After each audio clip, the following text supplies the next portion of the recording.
Hello, welcome to Living the Hobby Farm Dream. This is Debbie, and today we're going to talk about in episode 9 about how to dehydrate mostly fruits and vegetables, but just some how-tos and some tips to give you for dehydrating your food. It's coming to that time of year when everyone is gardening, and I know for us when we garden, we always have excess food and herbs and things that need to be dehydrated so that we can have them during the winter time. And it's a very easy thing to do and something that we've really enjoyed doing for our family. With our dehydrator that we have, we've done mostly fruits and vegetables, but we've also done things like dehydrating sourdough starter. We've also done beef jerky, and we've done things like fruit leather. And so it's a very interesting thing to try, and you'll really enjoy it once you get used to doing it. To start with, I just wanted to talk a little bit about the electric dehydrator that we use.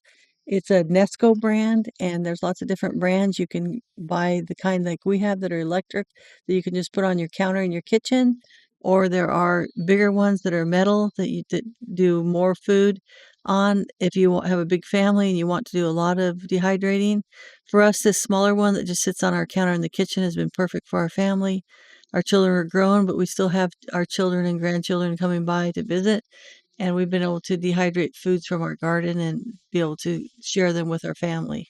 Nesco electric dehydrator has 5 trays in it. Most of the trays have bigger openings for bigger pieces of food or meat, different types of things, but they're also included with this Nesco one that we have.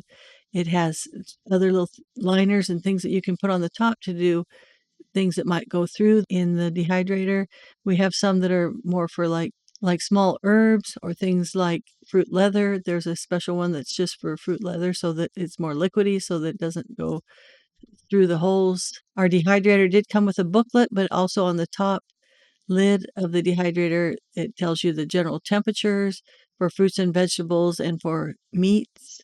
And for doing vegetables and fruits, generally speaking, you would do 125 to 135 Fahrenheit. And it's a very slow way of dehydrating your food. But a basic tip that I would give you is that even though it tells you, even if you go online, how long, or with whatever dehydrator you buy, how long to put something in there according to what it is and how much you're doing and how thick it is. It's a good idea to check often on your dehydrator and check the fruit and vegetables often to make sure that they are not overdone or that they are getting dehydrated at the rate that you need them to. Some of the best tips that I've heard and that we've learned by doing a lot of dehydrating with our produce that we get out of our garden is to try to make uniform slices. Like if you're doing something like fruits and vegetables, try to have a consistent thickness around a quarter inch or less. And that way that they will all dry pretty much at the same time.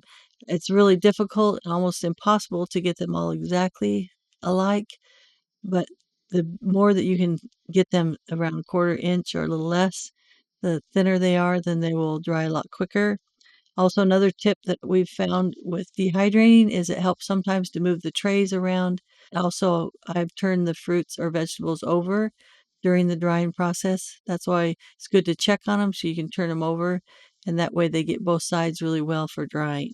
Then to stop the oxidation of the fruits, things like apples, pears, and bananas, you can soak them in water with lemon, or you can use some citric acid on them before you put them onto the dehydrator. The citric acid and the lemon juice will put a little more tart flavor on them. That is something that you can do to stop the oxidation so they don't turn brown. With bananas or some things, if you're okay with them turning brown, which to me it doesn't bother me, you don't have to use the lemon juice or the citric acid on them, and they still taste exactly the same. So it's up to you if you want to use those or not. Another tip for vegetables is to go ahead and blanch them. They require blanching, which is briefly boiling them, followed by some ice water, and that stops them from cooking before drying them, and that stops the enzymes from destroying the flavor and color. So that's an idea that you can do for vegetables that will help. Another tip is that you make sure that you lay everything out that you do, your fruits and vegetables or even meat, is ensure that they are a single layer on the trays. You don't want anything touching or overlapping. A great idea is you can use frozen vegetables because those have already been blanched and frozen.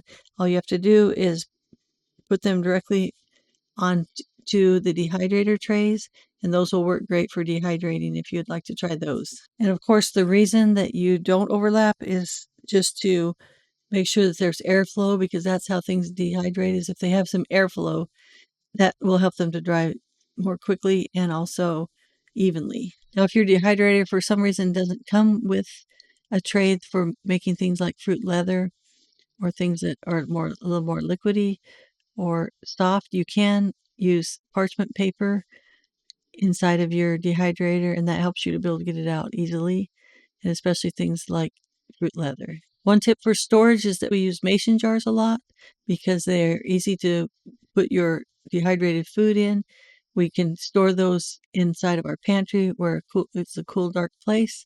A good thing to do after you have dehydrated your fruits and vegetables is to check on them, make sure that they aren't getting mold or anything on them on the inside, and because you would not want to eat them if they have mold on, you'd have to throw them away. And in order to tell if things are dry for fruits and vegetables, you need to do what they call a snap test. For fruit, it will be like leather, and you'll be able to be pliable and you'll be able to bend it a little bit.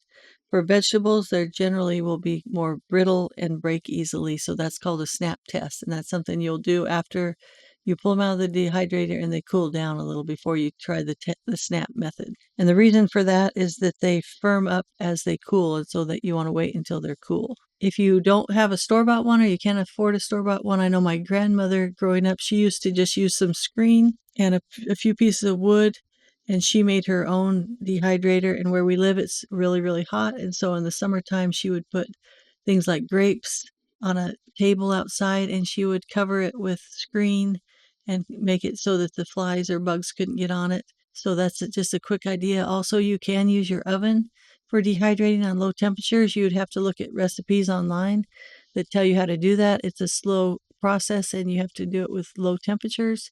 But that is another idea for dehydrating your fruits and vegetables. We have enjoyed also making beef jerky. When we made our beef jerky, we did it on our dehydrator. We did 2 trays of the beef jerky in strips. It was very lean meat. You don't want a lot of fat on the meat when you're doing beef jerky. We stored it in the fridge because we wanted to make sure that it was okay to eat it. And obviously it was really delicious. And so we went through it really quickly. So we'd recommend, unless you really know what you're doing with the beef jerky, is to store it in the fridge for safety reasons. One of our very, very favorite things to do is herbs inside the dehydrator because they're really easy to do. You have to use some kind of parchment paper or a filter because a lot of herbs, things like oregano, are very small leaves, and so you need to make sure that they don't fall through and they dry very quickly, and then they're very easy to store in jars that are sealed, and they'll last for a long, long time. In the winter time, when you're not maybe able to grow fresh herbs all the time, then you can have the dried herbs that have come straight from your garden that you've dehydrated yourself. Some of our favorite herbs to dry are basil and oregano, and also we've done sage and dill. Those are all really easy ones to do in your dehydrator. Another easy favorite one to do is fruit leather. We've done apricot fruit leather. We've done peach fruit leather. You can also do strawberry fruit leather. There's lots of different ones. And you just do it in your dehydrator, or you could also do that in the oven. And then we roll them up into saran wrap. And then our grandkids or anyone that comes along that wants to eat one, they can unroll them, and you know what's in them. You know that they're healthy and they're good, and they don't have a lot of preservatives and things in for your kids and your grandkids. So that's a really fun one that kids love to eat, is fruit leather. Another favorite, of course, is grapes. And one of the tricks for dehydrating grapes is cutting them in two to put on your dehydrator. That way, since grapes are kind of bigger and thicker, then while you're cutting them in two, they will dry a lot quicker. And then they turn into raisins, and you can put them in a jar and they last a long time. And another really easy one is apples. You just have to slice them really thinly, and then you put those on the dehydrator, and they make great snacks when you're just hungry for something a little sweet. The same with bananas. They're super easy to do. especially if you feel like you have too many bananas, like it happens a lot of times, and you don't want them to go to waste. Then you just slice them really thinly and put them on your dehydrator, and then you have some bananas to eat as a snack. A lot of these dried fruits, like the raisins and the peaches, and also things like the bananas, you can put in a trail mix, and they're really, really easy to do and really delicious, and you know what has gone into them and how good they are. A lot of times, growing them in your garden or on your fruit trees, it feels good to know that you can make something out of those that's lasting that your family can enjoy. This coming summer, I would like to try some more dried vegetables, dehydrating some vegetables. If you have ever gone to a natural store like we have here where we live, if you look at some of those dried vegetables like okra and those, they're very expensive to buy. And so that's something that I would like to work on this year is growing some okra that we can dehydrate, and also possibly like some carrots and some other things that we grow in the garden. So that's a something for a goal for that I'd like to work on doing more of those instead of just mostly fruits or fruit leathers. So it's fun to just try new things. We've also tried things like mushrooms and just anything that you can think of that could be dried. If there's something you'd like to dry, you're not sure if it would work well, then it's a good idea to research it online and find out if it's easy to dry. If it's not something that you can cut really thin, then it'd be much harder to dry. But make sure that you research it and find out which things are best for your dehydrator, and then go ahead and try that. This year, I'd also like to try onions. We're growing a lot of sweet onions, and I'd like to try dehydrating some of those, maybe even some chopped onions. I think it would be really fun to see how those work out. I have a friend recently that grew parsley in her garden, and she was able to dry that and pass some to her friends in jars, and I thought it was a great idea for a gift. So also dehydrated fruits and vegetables make a great gift for the holidays or any time of the year. People are always glad to get something that you've made, and this is something that you can easily make and enjoy and give away. I've also tried dehydrating like cherry tomatoes, which are a little bit harder. I've tried that outside in the sun to do sun-dried tomatoes, and it was a little bit harder than I thought, and it took a little bit longer, but it was still fun to give it a try. And then also on your dehydrator, it's a good idea with tomatoes to cut them in pieces or cut them in two, like the cherry tomatoes, because that way they'll dehydrate quicker. And then that's something that you can store and to put later in soups or in salads or in spaghetti sauce or anything that you would normally make with tomatoes. But because tomatoes have a lot more water in them, then it's going to take longer. Also, another big plus of dehydrating foods is that they last longer.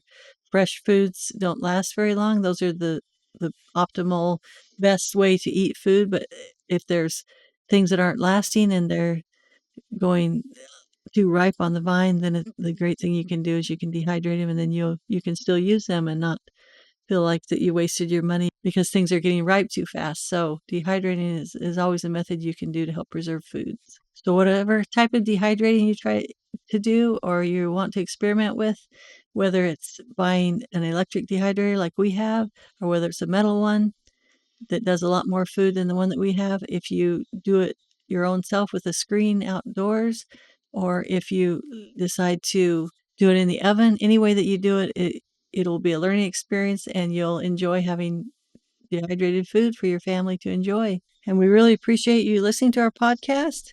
We ask that you would follow our show on Spotify and also on YouTube.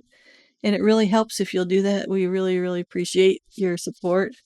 And our next episode will be episode number 10, and it will be all about canning fruit. And we'll give you our tips that we've learned by doing fruit through the years and pass that on to you. So we hope you'll join us in a few weeks for our next episode, episode 10, about canning fruit. Thank you so much.